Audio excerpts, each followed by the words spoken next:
Hi folks, welcome back to the Addicted Bookworm. Yay! Alrighty, so I am going to be very, very blunt about this. Okay, so I said earlier this week that I was going to read on my Kindle again because I do love my Kindle. I really do. I think Kindles are a great device. They're a hard-working workhorse, and they are a device that I happen to love. Now, this is my Kindle Color Soft. You open it up, and you can see your covers in color. You can annotate in color, things like that. So this is the book I'm going to be reviewing. This is Murder in the Greenhouse by Avery Kent.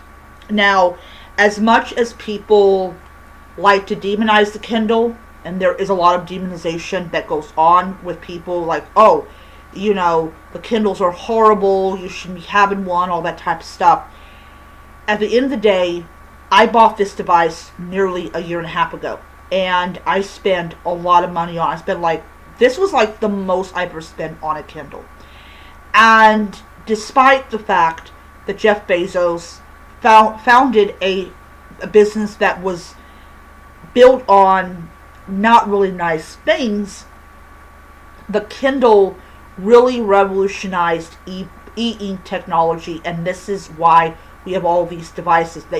The Kindle enabled devices like the Kobo and the Books Palma and all of these devices to exist. And a lot of people that hate on Kindle, they don't realize that if the Kindle had never been invented, we would still be reading physical books.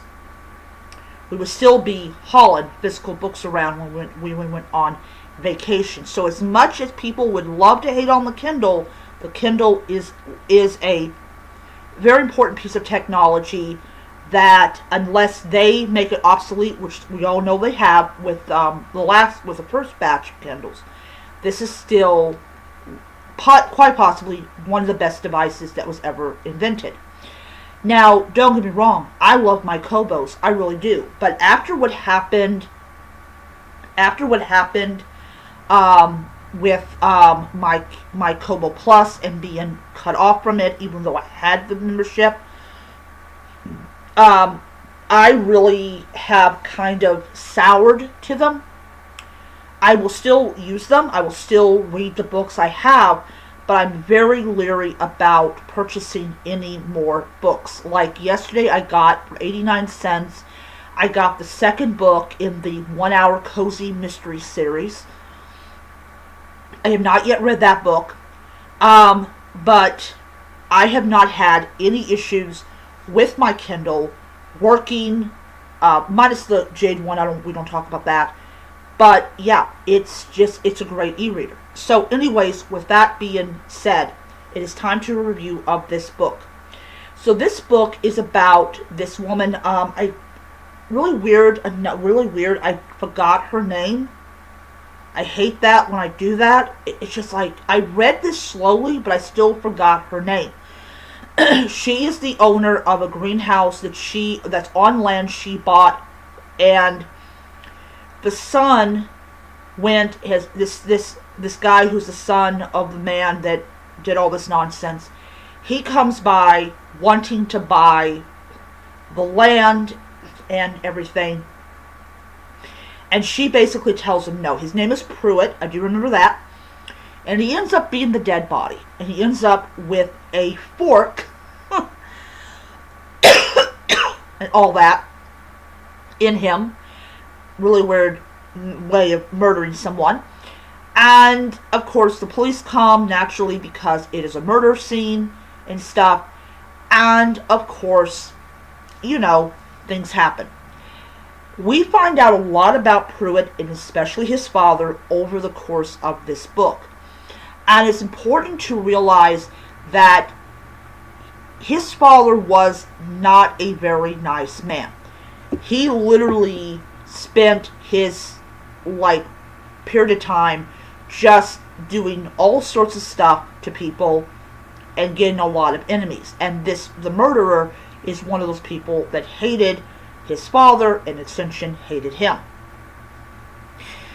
Marmalade is absolutely adorable. The cat on here is Marmalade. Absolutely love Marmalade. And I will tell you, I will say this about this book.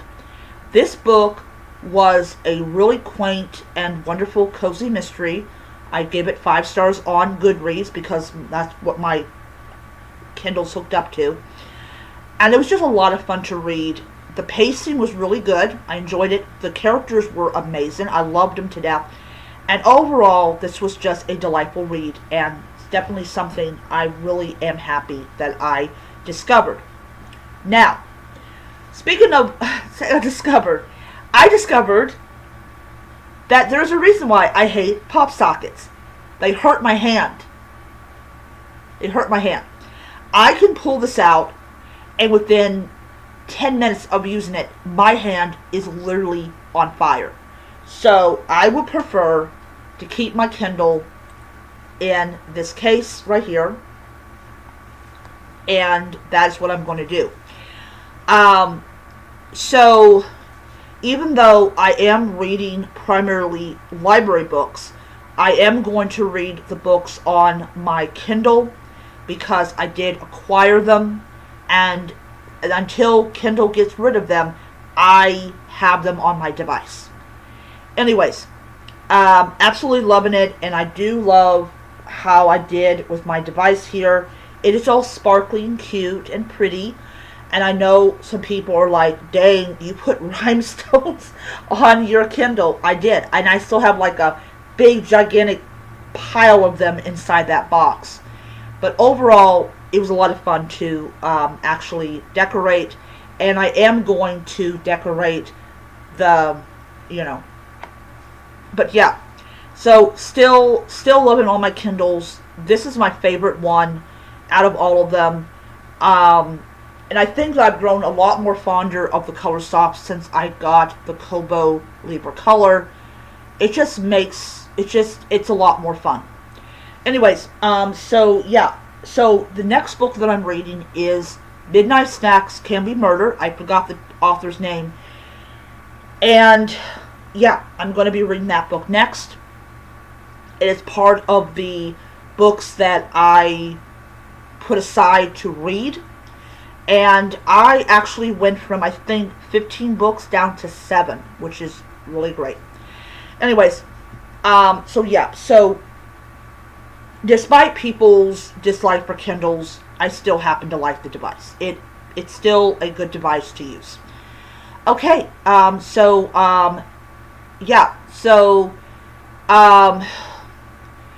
today, tomorrow, and Sunday are kind of weird. I'm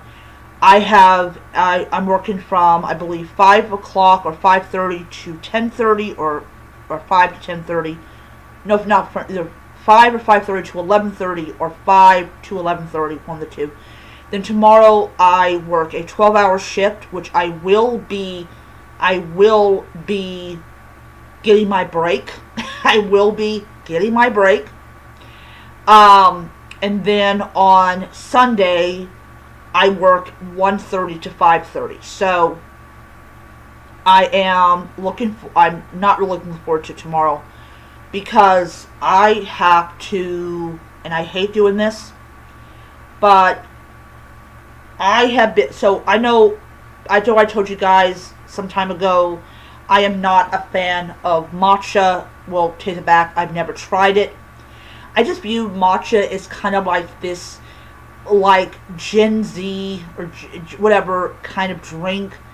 But then I was trying to figure out, because I'm pre-diabetic. Yeah, I'm not supposed to be drinking these things. This is bad stuff. So I was kind of thinking, what can I drink besides, like soda, to kind of keep my blood sugar from going, like, really high. And I discovered that tea, so I knew, take it back, I didn't know that matcha was a tea. I thought it was a coffee, which shows how much details. It's a Japanese tea, and they have these ceremonial grade matcha.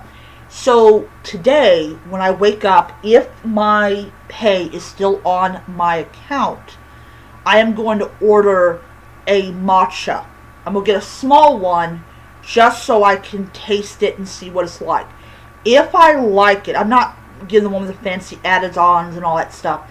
If I like it, and I'm telling if I like it, next week I am ordering what I need to make my own matcha drink, so I don't have to go with Starbucks. Because this whole week coming up is literally going to be, I'm working every single day next week. My body is not ready for that. I am so terrified I'm going to get sick because there's such thing as too much of something.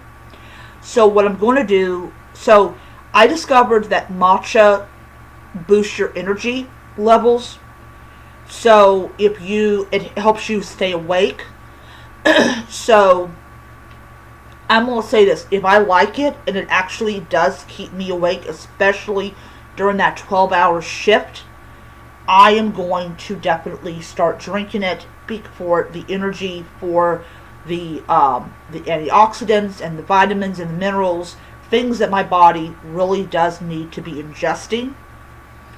And so I'm going to be doing that. I don't want to drink coffee because coffee is not going to be good for me. But yeah, so they're actually doing research if matcha actually can help lower, keep like blood sugar levels low and stuff. So yeah, that's what people are doing with our government. That's what people are doing with our taxpayers' money. They're doing research on things that need to be done research on. So being pre-diabetic, I'm definitely more inclined to like read these kinds of things and to make my own informed decision. But I'm also going to be buying some black tea. There is actually a company, I can't pronounce the name. It's labeled as a clean tea, which means there's no like microplastics and stuff like that in it, which is great because I just want to ingest tea, not the plastic stuff. So I'm going to be doing that. And hopefully I can break my habit of drinking soda all the time and be a lot healthier. So that's what I'm hoping. That is what I'm hoping to be able to do, because I really do need to think about my health and get rid of this stuff around my neck, which is fat. So yeah, I just kind of want to try to live a lot longer than my mother. If it means drinking green tea, I will do it. I will do anything. I will do anything to stay healthy. And if that includes changing my diet and being more aware of what I'm putting in my body, then that's definitely going to be something that I'm going to do. So luckily for me, my check was pretty good. A lot better than it would have been. And you know, I'm going to definitely be drinking it and everything. So yeah, probably not Sunday because when I get home, I'm going to stay up for as long as I can. Then I'm going to go right to bed, and then I will wake up at like 6 in the morning, and I will be rested and all that type of stuff. So yeah, I will tell you, matcha has got to be much more healthier for you than the stuff that comes out of Crumble Cookie. I told my brother, I said, do you know that Crumble Cookie sells diabetes in a cup? And I told him about the insane amount of sugar. The fact is that they deleted it, which they should not have done because that's illegal to do that, or at least suspect. And I said, look, if I like matcha, if I do, and I drink it, it's going to be a heck of a lot more healthier than what comes out of Crumble Cookie. Okay, so anyways, yeah. So being pre-diabetic, I have to be very well aware of like what I'm putting inside my body. That's just something that any dietitian would tell you. You got to be aware of what you put inside your body, because if you ignore it, you're going to end up needing insulin, and you're going to have like the removing of the body parts, and it's not good. Because I had a customer yesterday who's a diabetic, and he said he already has his big toe cut off, and I'm like, oh, ooh, ooh. So like I said, if it keeps diabetes away for a little bit longer, and I don't need to inject myself with insulin, that will be good. Okay, anyways, that's my video. I hope you enjoyed it, and I will see you guys in the next video. Bye.